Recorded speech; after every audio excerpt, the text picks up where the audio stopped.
बाबा साईं के लिए उन्होंने कितना तावान तलब किया है। बख्शू ने कहा 1 करोड़ रुपया। उनकी दूसरी शर्त मान ली जाए तो वो रुपया छोड़ देंगे। मैंने पूछा और उनकी दूसरी शर्त क्या है? बख्शू मुस्कुरा कर बोला, उनकी दूसरी शर्त है कामरान। अगर कामरान को उनके हवाले कर दिया जाए तो वो बड़े साईं को छोड़ देंगे। मैं चंद लम्हे खामोशी से उसे घूरता रहा, फिर सर्द लहजे में कहा, ये सब मालूमात तुम्हारे पास कहाँ से आई? वो बोला, ये सब तो अखबारात में छप चुका है साईं, ये कोई राज नहीं है। मैंने कहा, यहाँ आकर मुझे ऐसा लग रहा है जैसे तुम्हारे गिरोह का सरदार महरम खान नहीं बल्कि कोई और था। सरदार की मौत के बाद तो पूरा निजाम दरहम बरहम हो जाता है, मगर तुम्हारा सब काम उसी तरह चल रहा है। मेरी बात सुनकर बख्शू फिर मुस्कुराया और बोला, आपका अंदाजा दुरुस्त है साईं। महरम खान पहले अकेला ही काम करता था, बाद में पीर मोहम्मद के साथ शामिल हो गया था, क्योंकि पीर मोहम्मद ज्यादा ताकतवर और ज्यादा असर और रसूख वाला है। मैंने हैरत से कहा, यहाँ डाकुओं के कितने गिरोह हैं बख्शू?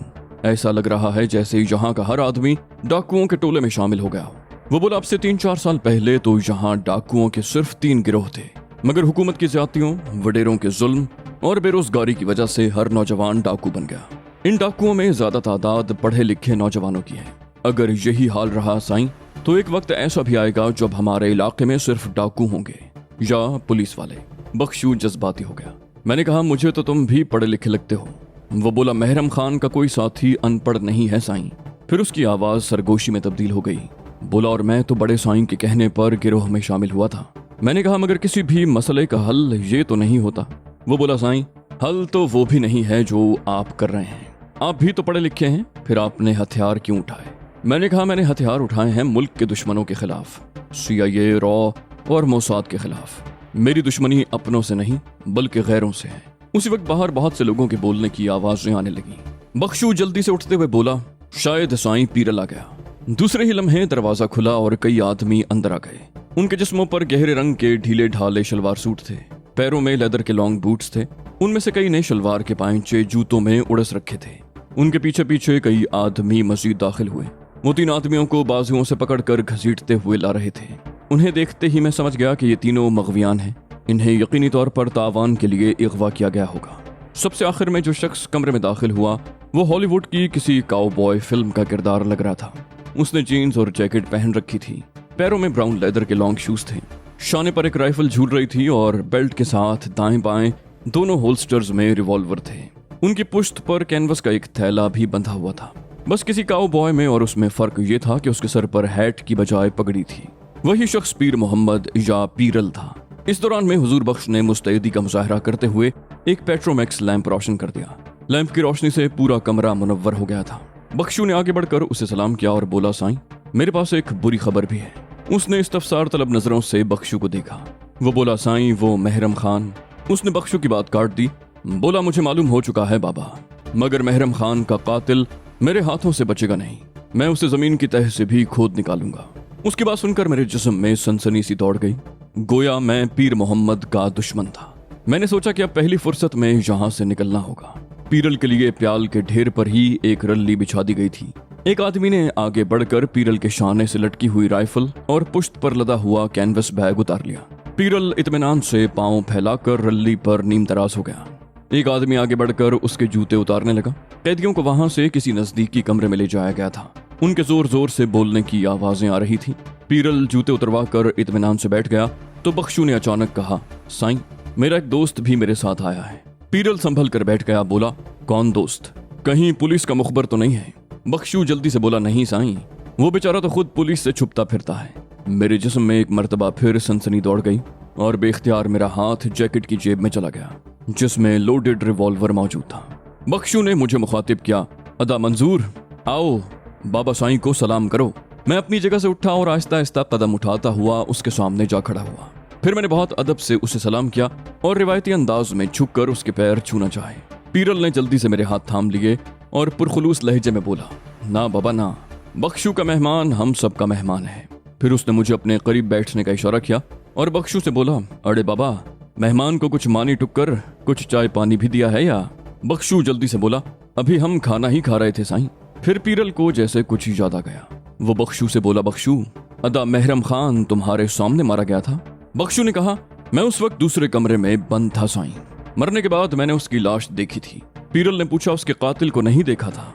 बख्शू बोला, साईं, देखा तो नहीं था, मगर मेरा अंदाजा है कि वो कौन हो सकता है। पीरल के साथ साथ मैंने भी चौंक कर बख्शू की तरफ देखा। मेरे जहन में खतरे की घंटी बजने लगी। मैंने सोचा, क्या मैंने बख्शू पर एतबार करके कोई गलती तो नहीं की? क्या वो पीरल को मेरा नाम बता देगा? पीरल ने इस मर्तबा सख्त लहजे में पूछा, महरम खान का कातिल कौन है? बख्शू बोला, साईं मुझे यकीन है कि महरम खान को रईस रहीम खान के गार्ड अली मुराद ने कत्ल किया है। पीरल चौंक कर बोला, अली मुराद ने? मगर अली मुराद तो खुद भी मारा गया है। बख्शू ने चौंकने की इतनी फितरी अदाकारी की कि मैं अशश कर उठा। बोला, मारा गया है? मगर जब मैं वहां से फरार हुआ था तो वो जिंदा था। पीरल बोला, हाँ, मगर बाद में रईस के कराची वाले बंगले पर हमला हुआ था जिसमें रईस के 2-3 आदमी उसके अलावा भी मारे गए हैं। फिर वो चौंक कर बोला, मगर तुमने ये नहीं बताया बाबा कि उसने तुम्हें छोड़ कैसे दिया? बख्शू ने कहा, मैं आपको वही बता रहा था। महरम खान के बाद गुलाम नबी भी मारा गया। फिर रईस के एक आदमी ने हम लोगों को बाहर निकाला। उस वक्त तक दोनों लाशें वहीं मौजूद थीं। अली मुराद ने हम लोगों से कहा था कि अब तुम लोग आजाद हो, जहां चाहो जा सकते हो। पीरल का रवैया एकदम बदल गया और वो खा जाने वाली नजरों से बख्शू को घूरने लगा। बख्शू भी आंखों में आंखें डाले बैठा था। पीरल ने दुरुस्त लहजे में कहा, मुझसे झूठ मत बोल बख्शू, और मुझे सच सच बता दे कि असल वाकया क्या है। बख्शू भी उसी की तरह गुर्रा कर बोला, इसमें तुम्हें किस बात पर शुबा है? पीरल बोला, इस पे कि अली मुराद ने तुम लोगों को छोड़ दिया। बख्शू दुरुस्त लहजे में बोला, मैंने यही कहा है। मैं वहां अकेला नहीं था, बल्कि हमारे साथ और लोग भी थे। वो भी यहाँ पहुंचने वाले होंगे। तुम असल वाकयात उनसे पूछ लेना, झूठ और सच मालूम हो जाएगा। इस मर्तबा पीरल ने नरम लहजे में कहा, और वो कामरान कहाँ है बाबा? उसकी जबान से अपना नाम सुनकर मैं बुरी तरह चौंक उठा। बख्शू बोला, कामरान तो साईं इस वक्त रईस के गोठ में है। पीरल उठकर खड़ा हो गया और खुद कलामी के अंदाज में बोला, इसका मतलब यह है कि कराची से नासिर का कोई दोस्त नहीं बल्कि कामरान आया है। उसने पुलिस को भी गलत नाम बताया है। खैर, उससे भी निमट लिया जाएगा। फिर वो उठता हुआ बोला, अभी तुम सब लोग आराम करो, सुबह सवेरे हमें यहाँ से निकलना है। बख्शू मुझे लेकर उस कमरे से बाहर निकल गया। उस कमरे के बराबर में एक और उतना ही बड़ा कमरा था। दोनों कमरों के सामने खासा लंबा चौड़ा अहाता था, जिसमें उस वक्त पुरानी सी एक जीप भी मौजूद थी। अहाते की चारों तरफ दीवार की बजाय कांटेदार खुदरौ झाड़ियां उगी हुई थी। दूसरे कमरे में भी 2-3 आदमी प्याल के बिस्तर पर इस अंदाज में सो रहे थे कि उनकी राइफलें पहलुओं में रखी हुई थीं। हम भी एक गोशे की तरफ बढ़ गए। प्याल के नरम नरम ढेर पर लेटते हुए मैंने सरगोशी में बख्शू से कहा, मेरी समझ में अब तक ये बात नहीं आई कि तुम यहाँ क्यों आए हो? बख्शू ने सरगोशी में कहा, पीरल से हमें रईस की खैर खबर मिल सकती है साईं। मैंने कहा, मगर वो तो सुबह सवेरे कहीं जाने की बात कर रहा है, क्या हम उसके साथ मारे मारे फिरेंगे? बख्शू ने कहा, वो हमें अपने साथ नहीं ले जाएगा। उसकी वापसी शाम तक होगी। उसी वक्त उससे कोई काम की बात मालूम हो सकेगी। मैं झुंझला कर उठ बैठा। मैंने कहा, इतना वक्त नहीं है मेरे पास। बाबा साईं न जाने किस हाल में होंगे और हम हाथ पर हाथ धरे बैठे रहें। बख्शू ने आहिस्ता से कहा, मुझे खुद भी अंदाजा नहीं था साईं कि यहाँ हमारा इतना वक्त जाया होगा। बस हम तो पुलिस से बचकर इधर निकल आए थे। मैंने सोचते हुए कहा, ऐसा करो, यहाँ से फौरन निकल चलो। बख्शू ने हैरत से कहा, साईं अभी? इस वक्त तो हमें कोई सवारी भी नहीं मिलेगी। मैंने कहा, हम आए किस सवारी पर थे जो तुम्हें अब सवारी की फिक्र पड़ गई? उठो, हम पैदल जाएंगे। उस मकान से बाहर निकले तो आसमान बादलों से ढक चुका था। ऐसा लग रहा था जैसे अभी थोड़ी देर में मूसलाधार बारिश शुरू हो जाएगी। अचानक कोई गरजदार आवाज में बोला, खबरदार। दूसरे ही लम्हे किसी राइफल की सर्द नाल मेरी गर्दन पर आ टिकी। करख्त लहजे में हुक्म दिया गया, हाथ उठाओ और वापस चलो। आवाज से मुझे अंदाजा हो गया कि हमें रोकने वाला हुजूर बख्श है। बख्शू ने उसकी तरफ घूमते हुए कहा, खैर तो है अदा हुजूर बख्श? उसने हैरान होकर पूछा, साईं बख्शू तुम इस वक्त कहाँ जा रहे हो? बख्शू ने कहा, मुझे जानू की तरफ जाना है। हम लोग अभी निकलेंगे तो सुबह सवेरे जानू तक पहुंच जाएंगे। हुजूर बख्श ने कहा, मगर साईं तुम्हें शायद ये खबर नहीं है कि जानू अपने पुराने ठिकाने पर नहीं है। बख्शू ने कहा, यह बात मुझे वाकई नहीं मालूम थी। अब जानू किस तरफ गया है? हुजूर बख्श ने कहा, ये तो साईं मुझे नहीं मालूम। मेरा ख्याल है कि हमारा कोई आदमी नहीं जानता कि जानू कहाँ गया है। बख्शू ने कहा, देखा जाएगा, किसी न किसी से तो मालूम हो ही जाएगा कि जानू अब कहाँ है। फिर उसने मेरी तरफ घूमकर कहा, चलो साईं अब जल्दी करो, हमें उजाला होने से पहले जानू के अड्डे तक पहुंचना है। अचानक ऐसी आवाज आई जैसे कोई झाड़ियों की आड़ से भागने की कोशिश कर रहा हो। हुजूर बख्श ने चौंक कर झाड़ियों की तरफ देखा, फिर चीख कर बोला, कौन है? रुक जाओ वरना गोली मार दूंगा। वो दौड़ता हुआ खुद भी झाड़ियों की तरफ बढ़ गया। उसके जाते ही बख्शू ने मेरा हाथ पकड़ा और अंधाधुंध एक पगडंडी पर भागने लगा। जब हम भागते भागते वहां से काफी दूर निकल आए तो बख्शू इत्मीनान से चलने लगा। मैंने कहा, अब सीधे गोठ चलो। वो बोला, नहीं साईं, अभी गोठ जाकर क्या करोगे? अभी तो हमें जानू से मिलना है। मैंने सोचते हुए कहा, जानू खुद हमारे पास आएगा। हम ये तो भूल ही गए थे कि उसने रईस को रिहा करने के लिए तावान का मुतालबा भी किया है। वो खुद नहीं तो उसका कोई आदमी आएगा। बख्शू आहिस्ता से हंसा, बोला, तावान की वसूली के लिए कोई डाकू अपना खास आदमी नहीं भेजता। ये काम वो आमतौर पर गांव वालों से ही लेते हैं। अगर कोई शख्स पकड़ा भी जाता है तो डाकुओं पर कोई असर नहीं पड़ता। बस वो तावान की रकम दुगनी कर देते हैं या फिर मगवी को हलाक कर देते हैं। मैंने तवील सांस लेकर कहा, गोट्स जाकर इत्मीनान से सोचेंगे कि हमें क्या करना चाहिए, और मैं जल्दी जल्दी कदम उठाने लगा। वो कच्चे का इलाका कहलाता था। मकामी लोग उसे बेला भी कहते थे। वहां पगडंडी के दोनों तरफ मिट्टी के ऊंचे नीचे टीले और खुदरौ झाड़ियां थीं। हम एक टीले की आड़ से बाहर निकले ही थे कि ठिठक कर रुक गए। हमसे कुछ फासले पर नशेब में एक जीप खड़ी थी। जीप के बोनट पर एक लालटेन रखी थी, जिसकी रोशनी घुप अंधेरे में बहुत ज्यादा लग रही थी। अगर लालटेन रोशन न होती तो शायद मुझे पहली नजर में वो जीप दिखाई न देती। जीप के इर्द गिर्द 4 आदमी भी मौजूद थे, मगर उलझाने वाली बात यह थी कि हुलियों से वो मुझे डाकू नहीं लग रहे थे। मैंने गौर किया तो मालूम हुआ कि उनमें से 2 आदमी जीप का एक पहिया बदल रहे थे। बाकी 2 बेफिक्री से सिगरेट फूंकने और बातें करने में मसरूफ थे। उनका फासला हमसे ज्यादा नहीं था। अगर वो बातचीत सरगोशी में न करते तो आवाज यकीनन हम तक पहुंच जाती। मैंने सरगोशी में बख्शू को मुखातिब क्या कहा, ये कौन लोग हैं बख्शू? बख्शू भी सरगोशी में बोला, मालूम नहीं साईं, कौन लोग हैं, मगर पूरी तरह मुसल्ला हैं। ये बात मैंने भी नोट की थी। सिगरेट पीने वालों की राइफलें उनके शानों से झूल रही थीं। टायर बदलने वालों ने अपनी राइफलें जेब से टिका रखी थी। बख्शू ने कहा, साईं, मैं मालूम करके आता हूं कि ये लोग कौन हैं। मैंने पूछा, कैसे मालूम करोगे? फिर इससे फर्क भी क्या पड़ेगा? बख्शू ने आहिस्ता से कहा, फर्क तो साईं पड़ेगा। फिर वो उठते हुए बोला, आप मुझे पीछे से कवर दो। मैं उसे रोकना चाहता था मगर उसने मुझे मौका ही न दिया। मेरे आसाब बुरी तरह कशीदा हो गए थे। खामखा के खून खराबे का मैं कभी कायल नहीं रहा। बख्शू एक तरह से उन्हें छेड़ने गया था। नतीजे में कुछ भी हो सकता था। वो कोई बात सुने बगैर ही बख्शू को गोली मार सकते थे। मेरे दोनों रिवॉल्वर तो उसी वक्त हाथों में आ गए थे जब मैंने उन लोगों को देखा था। मेरी नजरें बख्शू के हयूले पर जमी हुई थीं। अचानक बख्शू की आवाज ने सन्नाटे को मजरूह कर दिया। खबरदार! उसने इतने गरजदार लहजे में यह हुक्म दिया था कि जीप वालों के साथ साथ मैं भी बुरी तरह उछल पड़ा। उन लोगों ने अपनी राइफलें शानों से उतारना चाही, मगर बख्शू धाड़ कर बोला, अपने हाथ काबू में रखो वरना गोलियों से छलनी हो जाओगे। तुम लोग चारों तरफ से घिर चुके हो। उन चारों ने बेख्तियार अपने हाथ सरों से बुलंद कर लिए। बख्शू तेजी से उनकी तरफ बढ़ गया। उसी तेजी से मैंने भी अपनी जगह छोड़ दी। मैं उनके नजदीक पहुंचा तो उन्हें गौर से देखने का मौका मिला। मुझे उन चारों की शक्लें कुछ मानूस सी लग रही थीं। ऐसा लग रहा था जैसे मैंने इन्हें पहले भी कहीं देखा है। बख्शू ने कहा, कौन हो तुम लोग? वो बोले, हम लोग शिकारी हैं, रास्ता भटक कर इस तरफ आ गए हैं। अगर हमारे यहाँ रुकने पर आपको एतराज है तो हम चले जाते हैं। बख्शू ने दुरुस्त लहजे में कहा, बको मत, झूठ बोलोगे तो जान से जाओगे। फिर वो मुझसे मुखातिब हुआ, साईं, आप जरा इन लोगों की तलाशी ले लें। अब तक मैं रोशनी के दायरे से बाहर था।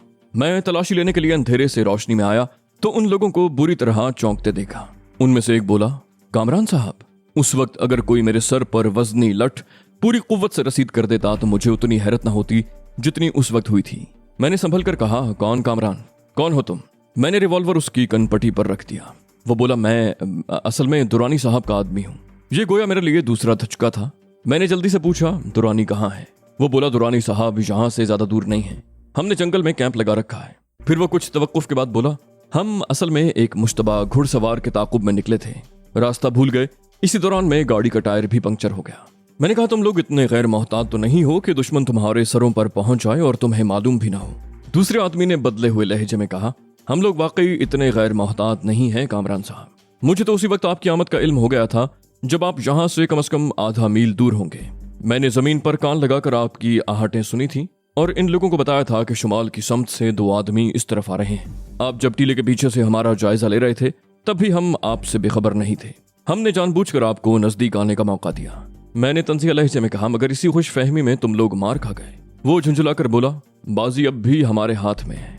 मैंने कहा, दूसरी खुश फहमी है। एक दूसरे को जेर करने में फूलों की बारिश नहीं होती, गोलियां चलती हैं, गोलियां। बड़ी बड़ी मत मारो। तुम जब तक हथियार निकालोगे उस वक्त तक तुम्हारा काम तमाम हो चुका होगा। मेरे तज़ीक लहजे पर दुरानी का वो साथी भिन्ना गया। बोला, मुझे किसी हथियार की जरूरत नहीं है। वो बातचीत से ही मुझे जिद्दी और सरकश लग रहा था। वो दांत पीस कर बोला, मैं खाली हाथ से भी हथियारों का काम ले सकता हूँ। मैंने भी तल्ख लहजे में कहा, बल्कि हाथ भी क्या, तुम तो सिर्फ इशारों से हमें हलाक कर सकते हो। ऐसी कोई कोशिश करोगे तो ये तुम्हारी तीसरी और आखिरी गलती होगी, क्योंकि उसके बाद तुम कुछ भी करने के काबिल नहीं रहोगे। उसका एक साथी कदरे बुलंद आवाज में बोला, रशीद, बस अब खामोश हो जाओ। फिर वो मुझसे मुखातिब हुआ, कामरान साहब प्लीज इसकी बातों को सीरियस न लीजिए। मैंने सख्त लहजे में कहा, क्यों? इसका जहनी तवाजुन खराब है? अगर ऐसा है तो फिर ये दुरानी के साथ क्या कर रहा है? इलाज करवाओ पहले इसका। मुझे रशीद का अंदाज नागवार गुजरा था। रशीद भड़क कर बोला, मैं दुरानी साहब की वजह से आपका लिहाज कर रहा हूँ। मैंने पुरसुकून अंदाज में कहा, ठीक है, इसका फैसला दुरानी के सामने ही होगा। फिर मैं उस आदमी से मुखातिब हुआ जिसने हमारे दरमियान मफाहमत करवाने की कोशिश की थी। मैंने कहा, चलो कैंप की तरफ। मेरा ख्याल है कि व्हील तब्दील कर लिया है तुम लोगों ने। हम सब उसी जीप में सवार हो गए। बख्शू ने कुछ कहने की कोशिश की थी मगर मैंने उसे खामोश रहने का इशारा किया। वो शायद दुरानी के साथियों से मुतमईन नहीं था। जीप अंधेरे में तकरीबन आधे घंटे तक चलती रही। रास्ता कहीं बहुत ज्यादा मखदूश होता था तो उनमें से कोई टॉर्च रोशन कर लेता। आधे घंटे के बाद हम ऐसी जगह पहुंच गए जहां से जंगल शुरू हो रहा था। घनी खुदरो झाड़ियों में दुरानी ने अपना कैंप लगा रखा था। वहां थोड़े थोड़े फासले पर कीकर और बबूल के खारदार दरख्त थे। उन दरख्तों पर भी दुरानी के मुसल्ला आदमी मौजूद थे। जीप के रुकते ही उसे 4 मुसल्ला आदमियों ने घेर लिया। उन्हें देखकर हमें लाने वाला एक आदमी बोला, हमारे साथ दोस्त हैं, तुम दुरानी साहब को इत्तला दो कि कामरान साहब आए हैं। मुसल्ला आदमियों में से एक बोला, कामरान साहब? फिर वो सभी तेजी से अंधेरे में गायब हो गए। किसी ने मेरा हाथ पकड़कर नीचे उतरने का इशारा किया। आप सर मेरे साथ आइए। वहां हमवार जमीन पर बहुत से टेंट लगे हुए थे। फौजी इस्तिलाह में उन खेमों को 60 पाउंड्स का टेंट कहा जाता है। वहां से कुछ फासले पर कदरे बुलंदी पर एक बीबक भी मौजूद था, यानी छोटा टेंट जिसमें सिर्फ एक आदमी की गुंजाइश होती है। दुरानी उसी मुख्तसर टेंट से बरामद हुआ। मुझे देखते ही उसने बेख्तियार पेंसिल टॉर्च रोशन कर ली। फिर वालेहाना अंदाज में मुझसे बगलगिर हुआ। उसने पूछा, तुम खैरियत से तो हो कामरान? मैंने कहा, मैं खैरियत से हूं मगर मुझे तुम्हारी तरफ से बहुत तशवीश थी। वो बोला, पहले तुम सुकून से कहीं बैठ जाओ फिर बात करते हैं। फिर वो अपने एक आदमी से मुखातिब हुआ, नादिर, कामरान साहब के लिए कोई छोटा सा टेंट खाली करवाओ। मैंने जल्दी से कहा, बहुत ज्यादा छोटा भी ना हो, मेरे साथ एक दोस्त भी है। मेरी बात सुनकर दुरानी ने पहली बार बख्शू की तरफ तवज्जो दी। बख्शू ने आगे बढ़कर दुरानी से मुसाफा किया तो मैंने उसका तारुफ भी करवा दिया। मैं जानता था कि दुरानी उसके मुख्तसर तारुफ से मुतमईन नहीं होगा और मौका मिलते ही मुझसे कुरेद कुरेद कर उसके बारे में पूछेगा। मुश्किल से 3-4 मिनट ही गुजरे थे कि नादिर किसी जिन की तरह नमूदार हुआ और उसने बताया कि मेहमानों के लिए टेंट खाली करा लिया गया है। मैंने बिस्तर भी लगवा दिए हैं। दुरानी बोला, ठीक है, थैंक यू। फिर वह मुझसे बोला, चलो तुम्हारे ही टेंट में चलकर बात करते हैं। हम लोग एक ऐसे टेंट में जा बैठे जिसमें 4 आदमियों की गुंजाइश थी मगर वहां जमीन पर सिर्फ 2 बिस्तर लगे हुए थे। दुरानी ने हमसे खाने को पूछा मगर हम दोनों ही खूब सेर होकर खा चुके थे, इसलिए दुरानी से माजरत कर ली, अलबत्ता कॉफी के लिए जरूर कह दिया। कॉफी पीने के बाद मैं बोला, हाँ तो दुरानी अब बताओ क्या हुआ था? तुम तो 10 मिनट के अंदर अंदर पोल्ट्री फार्म पर पहुंचने वाले थे। दुरानी बोला, उन लोगों ने वायरलेस पर हमारी बातें सुन ली थी, इसलिए उन्होंने मुझे रास्ते में ही घेरने का मंसूबा बना लिया। अगर उनका आदमी हमारी गुफ्तगू में मुदाखलत न करता तो हम बेखबरी में मारे जाते। उसके बाद ही से मैंने उस ट्रांसमीटर का इस्तेमाल तर्क कर दिया। मैं किसी न किसी तरह उन लोगों का घेरा तोड़कर निकलने में कामयाब हो गया। मैंने बेचैनी से पहलू बदलते हुए कहा, और तुम्हारे साथी? वो बोला, मेरे साथ उस वक्त सिर्फ एक आदमी था। कुछ कमांडोज दूर रहकर हमें कवर दे रहे थे, उन्हीं की वजह से हम दुश्मनों का घेरा तोड़ने में कामयाब हुए। फिर वो कुछ तवक्कुफ के बाद बोला, तुम सुनाओ, यहां तक कैसे पहुंचे? मैं कुछ बोलने ही वाला था कि दुरानी का एक मातहत खैमे में दाखिल हुआ। लालटेन की मध्यम रोशनी में मुझे वो अजीब पुरस्कार सा लगा। दुरानी ने पूछा, क्या बात है मोहम्मद हुसैन? वो बोला, सर 2 गाड़ियां हमारी तरफ आ रही हैं। लाइट्स की पोजीशन से अंदाजा हो रहा है कि वो दोनों जीपें हैं।